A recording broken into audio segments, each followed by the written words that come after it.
Hello, everyone, and welcome to another episode of Distinguished Speaker Series. I am so thrilled to bring today's guest to you. For those of you who are new and watching it for the first time, my name is Asma Wasti. I'm the CEO and founder of Accelerate Global.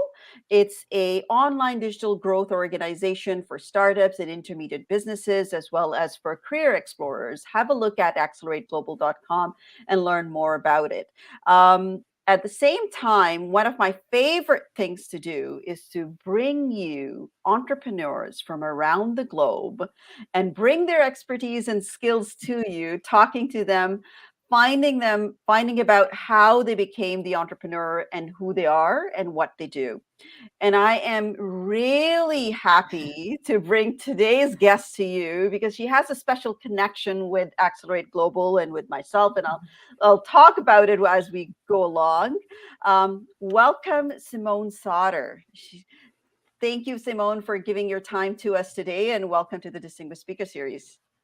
Thank you so much for having me. I'm really excited to be here. You're very welcome. I'm so thrilled because we've worked together. We hired you as the PR expert for Accelerate Global, and that's how I got to know more about you and what you do. And I couldn't wait to feature you in our series. So tell us a little about where you're joining us from and what is it that you do.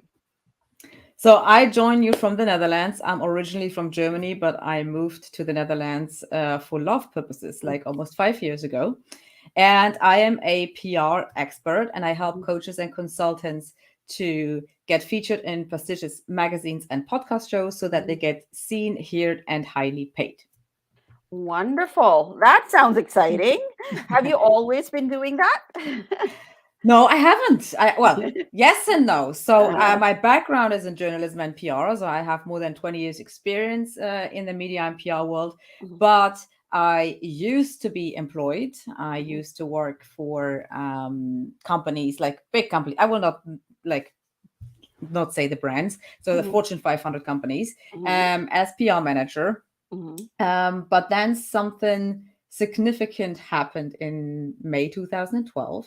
mhm. So back then, that's like 10 years ago. Wow, time Wow. flies. But back then, my ex left me after a 10 Uh-huh. years relationship, completely out of the blue. Uh-huh. And his new partner moved in 4 weeks later, and they got married, and he just moved on with his life as if nothing happened. And I was actually busy thinking about how he will ask me to get married, how our kids could be Mhm, named, and all these kind of things.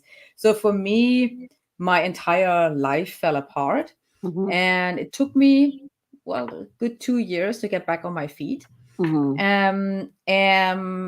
Well, now I say it was the best thing that ever happened to me. Back then, I mhm, couldn't see it like that. But mhm, after those 2 years, I decided to actually start my own business because I wanted to help other women to overcome heartache and break up, divorce much faster than I did. Nothing And better than a wounded warrior, right? That's what yeah, brings us to our expertise forward and help others. Yeah. yes, absolutely, absolutely. So, and then I started my business in August 2014, Mhm, and I did what all the marketing gurus told me, right? Like write a blog, do a podcast, like go to networking events, do email marketing, do mhm, like webinars, Facebook ads, SEO, like everything. And I was just overwhelmed after 6 months down the road. Nothing really worked. And so I decided to go back to the drawing board and basically back to my roots, which are journalism and PR. As mhm, I said, I studied that, worked in that, and I said, okay, I will make this work um, for me as a business owner. So what I did is I sent press releases because they mhm. worked like a charm, because I worked for big companies and Uh-huh. this is how I used to do PR. But they didn't. So when I sent them as a small business owner, I just heard crickets, and I was like, okay, this can't be true. Like, you're a PR expert, you know how this works. So I needed to find a way how to actually make this work, and Mhm, I did. So, and that is what I basically teach today to coaches and consultants, service providers, because I know that, I mean, PR is so beneficial for for every business. Mm-hmm. But if you hire a publicist or you hire a PR agency, it will cost you between $5,000 and $15,000 per month. Mm-hmm. And this is for a 6 months commitment. Mm-hmm. So yeah, that is basically what How I you do. started, how you got into it. Yeah. So tell me a little bit about, because this is a question we get a lot from, as you know, that we are a online growth digital business and career growth Mhm. company that actually helps people. We've helped with hundreds of new businesses, and this is one of the existential questions that we get all the time. I have this knowledge and expertise, but I don't think I can be an entrepreneur. I can be a business owner. I need to do an MBA to get into it. Mhm. So tell me a little bit about how you grew up, because sometimes I've found that the way people have defined their lives, their moments in their childhood actually define to who they are and what they do. Tell us a little Mm. bit about your background. So until I was 8 years old, I have two siblings, two younger siblings, Mhm. and my parents were poor. Like my Mhm. parents, like my mom, she sewed clothes from like old clothes from my dad because they couldn't buy new stuff and everything. Ah. And then when I was 8 years old, my parents started their own company, and then they quickly it quickly grew. They quickly made quite some money, quite a lot of money, Mhm. and they always were at home when we Mhm. came home from school, and they always were available. And yeah, it just I mean I have to say I always thought I could never be an entrepreneur because I thought I need this security that you have in a job. But then the more I've been employed, the bigger Mhm. my pain became because I am not a good employee. I'm very honest about that, right? I'm Uh, very Tell me right. more. Tell us more about that experience of being an employee versus now, right? Yeah, like as an I mean, I just really can't work for anybody else. That is just not my jam. And like having to ask somebody if I can go on holiday or if I can have a day off or if I can sleep in or if I can start working at 6 a.m. because I have a good idea. Like that's like there are too many rules for me, right? So Mhm. and now since I work for myself, I make my own rules, right? I mean, obviously, in the beginning, when you start your business, at least it was for me, you work more hours than you actually work when you are employed. But Mhm. then you also work for yourself. You work for your own dream, and that always kept me going. And also the thought I have to go back and work for somebody else. So that's yeah. Um, and life became much easier. I mean, I'm a mom now to like my daughter is 2, my son is 1 year old, it's very busy, but Mhm. I'm very flexible, right? So Mhm. I am there when they need me. I don't have to tell my boss my children are sick. I cannot come to work, right? So I never wanted that. Mhm. And I really enjoyed the availability of my parents when I was a child, and I wanted to Mhm. have the same for my children. Mhm. And yeah, so that's really amazing. So you used to see your parents work through the sewing company and actually develop it to be that way. There are and I personally had that similar instance where my parents had a business, and we tend to kind of absorb things even though as children, though we're not put down and taught in exact manner, Mm. but we tend to absorb those things. Do you think that you got something from that in that process to have that independent streak in you? Yes, absolutely. I think so. I was always I'm a free spirit as well. My mom is too, and we always looked for ways to and for opportunities, right? So Mhm. and I'm absolutely sure that we absorb that. I mean, my as I said, my daughter is 2, and Mhm. she when I forget my laptop downstairs, she sits on my laptop and she's typing. She's like, "Mommy, I'm at work," right? So she really understands that this is my work. This is what I do. And I think that we absorb more in our childhood than we actually know. True, that is so true. But when you went through to school, you went into journalism thinking that you'll be working for someone else in that process. Did you ever Mhm. think that that will become your livelihood as an entrepreneur at any given point in time?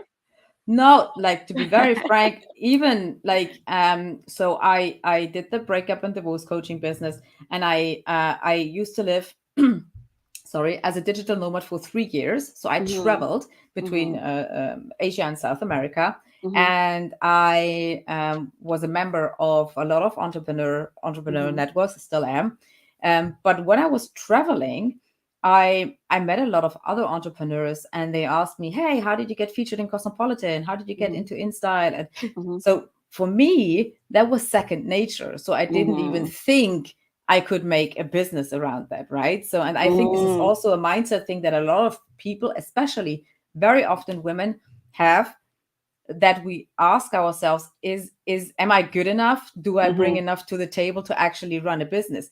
And actually, I had this conversation earlier today with somebody else. It's like, we don't make it so complicated. You have all the knowledge that you need, and the knowledge that you You bet. don't have, the experience or the expertise, you will gain it along the way. I mean, if I had the knowledge that I have today when I started my business almost 8 years ago, Mhm. I don't know, it's like I would have, skyrocketed from the beginning, but I Mhm. didn't. So it Mhm. grew over time. Mhm. And like what I always tell people is, you only have to be 1 or 2 steps ahead of your ideal client. That's it. Like, Mhm. because a lot of people think like, oh, I'm not an expert, and who am I to say that?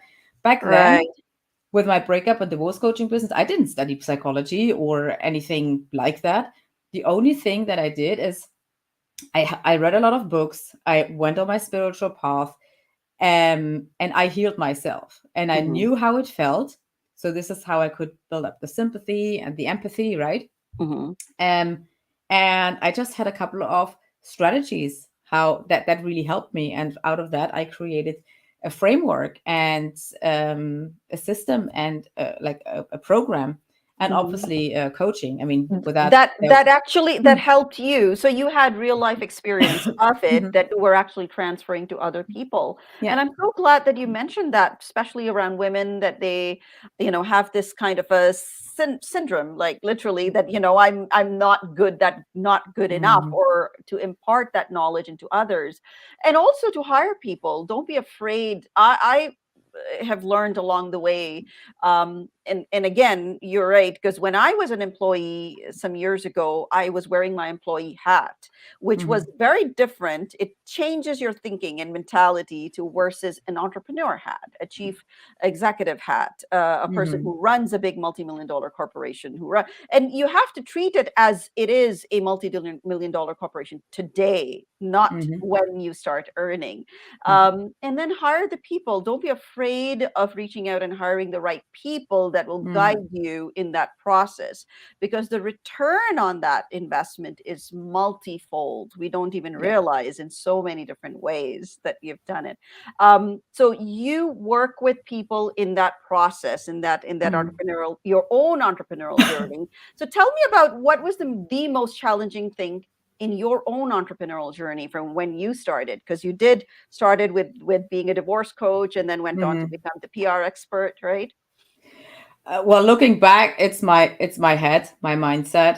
Mhm. So, like, all the skills, you can gain them, you can learn them easy, but Mhm. my head, my mindset, that was the biggest challenge. And I mean, it's an ongoing thing, right? Mhm. But to see the value in what I offer, and also be proud of like my knowledge, and offer it to other people, that was probably the biggest challenge for me.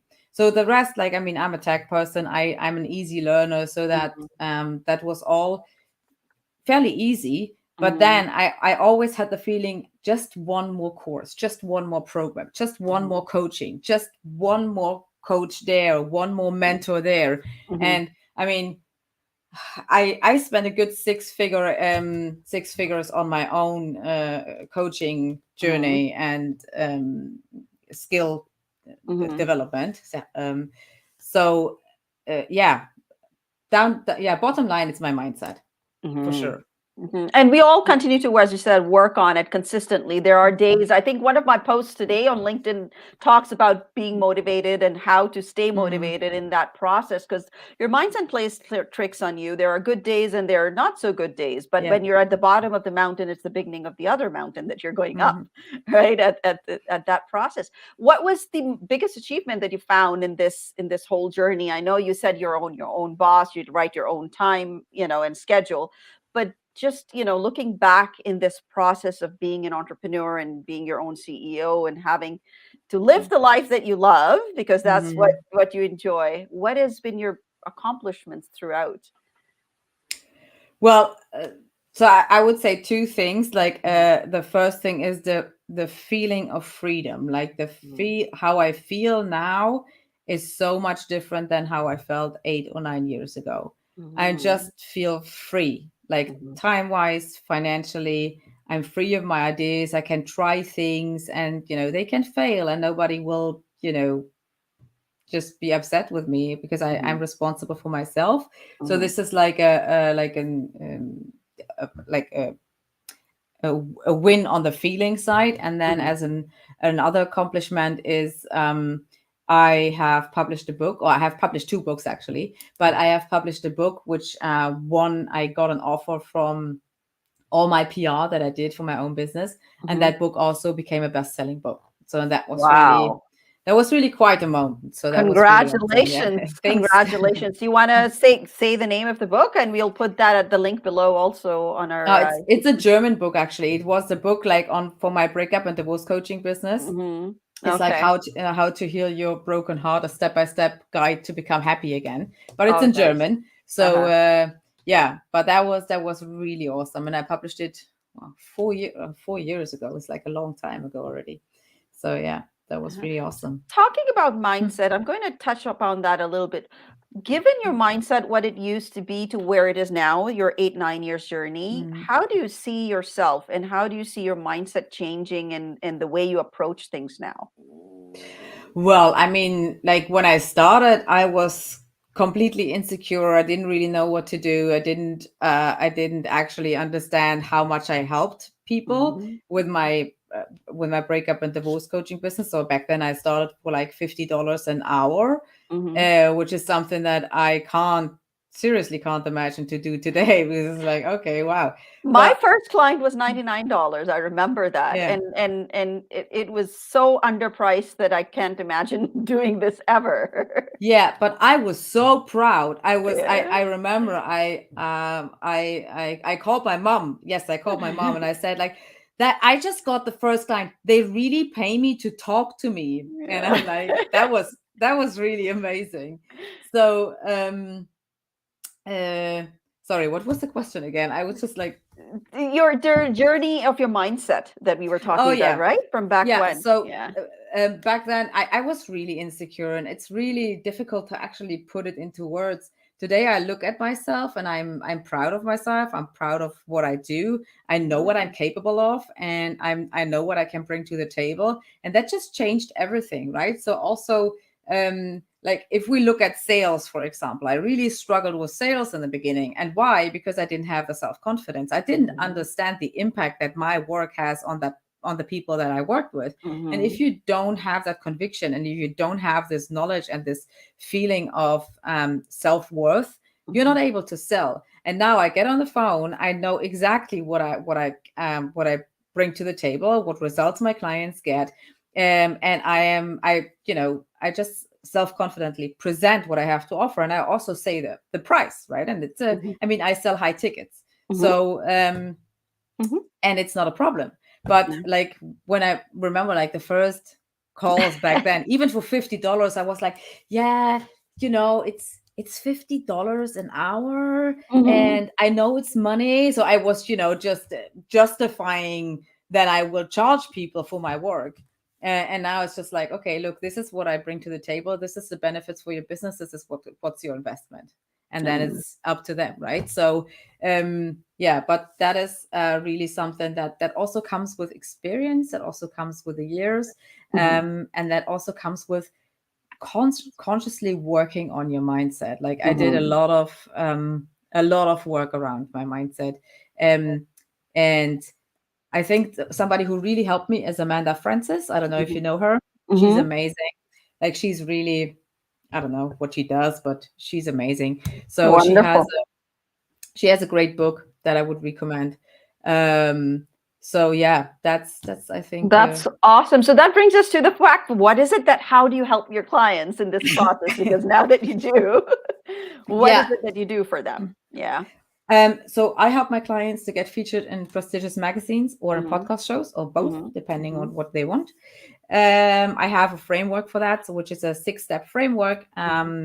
Because so I like to share that very briefly because people always think getting into the media is like very abstract, but it's a pretty straightforward 6-step process. You know it because we work together, Yes. but I would just quickly explain it. So it's called the Publicity Rockstar method. There are 6 steps. So imagine a star. In the middle and the center of the star, there is your rockstar offer, which basically stands for you knowing your ideal client, knowing what you want to be known for, and you need to have something in place that you can sell. Because when we get new people into the door, we also can sell something, right? Mm-hmm. So the next step is the audience. The audience stands for finding the right media outlet and finding the right journalist, or like finding the right podcast show and the podcast host. Mm-hmm. Once you've done that, the next step is the hit. The hit stands for grabbing the media's or the podcast host's attention. For journalists, you need to create stories or story angles around your expertise or a strong opinion. Podcast hosts, most of the time, want to have a combination of your brand story and your expertise.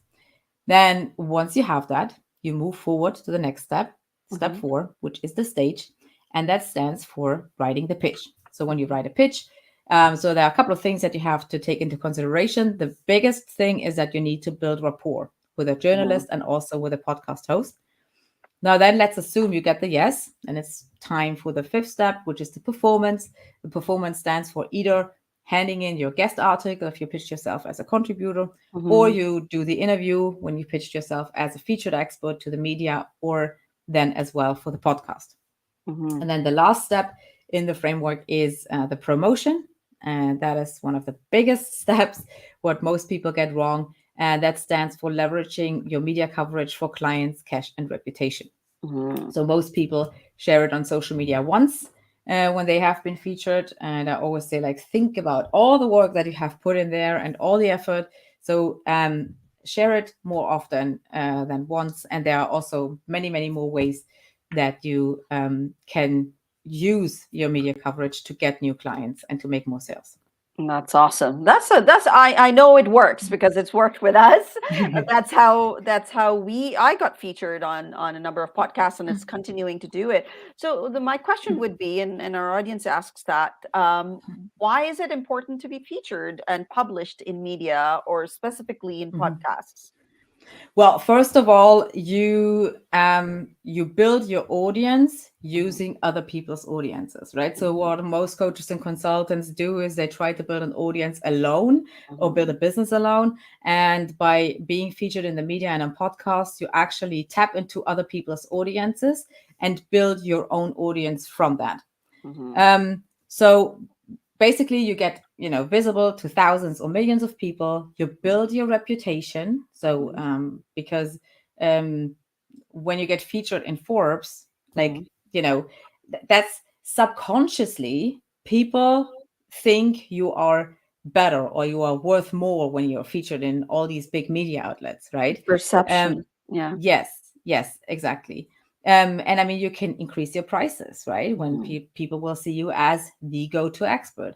You Mhm. can grow your email list, and then from your email list, you can nurture your audience and you can sell more products. So basically, I would put it down to you become really visible, you get seen and heard, and you build your reputation, and you don't have to use or you don't have to spin your wheels on social media. You don't have to pay for ads, and you don't have to pay for agencies. So this Mhm. is also why I coach my clients. Mhm. And my highest goal is always that my clients leave with the expertise to do it themselves. Because, Mhm. like, many people don't like that I say this publicly, but the PR industry is really, it's an industry that takes a lot of money. It's a very expensive industry, and they Mhm, like to make it very mysterious and this like mhm, thing that, when people hear PR, it's like, oh wow, how would I ever get featured? And it's mhm, actually, there is a simple process behind it. Of course you have to have the knowledge and mhm, understand the steps and know how to do things, but um this is what I teach. And once you understand and once you implemented it once, you mhm. can just do it over and over again because it's a lifetime skill. True, true. Yes, and it is an ongoing thing. Does it also give you more control over your own narrative, over your own story brand, because you are in control of how you present yourself to others and get featured? Well, yes and no. So if Mhm, you do this on podcasts, you are in charge, of course, because you mhm, are the person who speaks. The same goes for guest articles. And mhm, then if you're interviewed, then you are not 100% in charge of the storytelling. Of course, you mhm, have an interview, but it always depends on the story angle that the journalist wants to use, right? It can happen that you do an interview and you really emphasize on one mhm, point that you want to make, like one key message that you want to bring across, and the journalist takes another approach, right? mhm, mhm, Still saying the same things that you said, because they will not harm you, not on mhm, purpose. mhm, Um, but yeah, sometimes and I had interviews, like I was in a lot of print magazines, and sometimes I was like, okay, this is not what I wanted to emphasize, but okay, it's okay. So, mhm. right. So, but with podcast shows and contributed articles, you are in charge of what you say, obviously. Yeah. That sounds good, and it goes into Mm. history books, right? Anytime that you are there, it gets published, and it's part of the published media or the broadcast media. Anytime anyone looks you up, Googles you, or any other Yes. search engine, it comes up, right? It's It does, and it also, I mean, it lives there forever. Mhm. Journalists use Google to research. I still now get requests for my breakup and divorce coaching business from the press, and I also still do It's them been because going it well, helps other people, right? But I'm right? not running that business for almost 4 years anymore, right? So Mm-hmm. that's also the beauty about PR. At a certain point, you create this ripple effect because you become visible. Mm-hmm. Journalists monitor each other, and then journalist A has seen you there, and they will reach Mm-hmm. out to you, and then yeah, it's just amazing. So It is. It yeah. does have Hmm. results and the way. Yeah. So any tips or advice that you have for people who want to get featured, how should they go about it? In Well, media or broadcast media, published media, anything. you mean how they would get started if they would get How can they get started? Yes. yeah. So, I mean, first of all, you need to decide if you want to do podcasts or if you want to do online media coverage. Like, if Mm-hmm. you sell high tickets, podcasts are amazing because on podcasts, you have the opportunity to talk like 30 to 60 minutes. Mm-hmm. When people listen to you and they reach out to you, they are already warm leads because they already know what you're about. They already have built the trust. And then for the media, especially for contributed articles, it's amazing because you have this little bio and all the backlinks. Sometimes you get two links. You can link out to your website and link out to your lead magnet. You can do the same with podcasts, but and then you also have the media features that you can say I was featured in Business Insider or Marie Claire or Mm-hmm. whatever it is. Mm-hmm. And yeah, so that is a lot for reputation building. I mean, there are amazing podcasts out there as well, like really big ones, but still, if you have all this famous media features Mm-hmm. that we all know in the business world, like Forbes, Inc., Business Insider, Money, and all the big ones, it's just builds a lot of credibility. True. That's amazing. And how can they reach you? Because we have a couple of minutes left. We're almost, can you believe 30 minutes go by so Yeah, fast? no, it's like it's always hard to believe how fast time goes. So people can like the easiest way is to check out my website, which is simonsauter.com. And if you really want to connect with me and talk to me, then reach out to me on LinkedIn. That is my platform. For sure, and we will be featuring all her links down below to the interview. This is going live now, but it will be featured on accelerateglobal.com, Accelerate Global YouTube channel. So go and have a look at that, and use the links to connect with Simone. We'll provide every single link that she has to be able to connect it with her. I can tell you, just between you and I, she's amazing. She Thank you truly so does. much. So for sure. But thank you so much for your time, Simone. I really appreciate and your insight and giving us, a little bit of about how you went about building your business, and others can do it too. Oh, my pleasure. Thanks so much for having me. You're welcome. Take care, guys, and we'll see you again another Tuesday with another guest speaker. So stay tuned and stay on top of our Accelerate Global YouTube channel to have a look at new featured distinguished speakers. Take care. Thank you, Simone. Have a good day.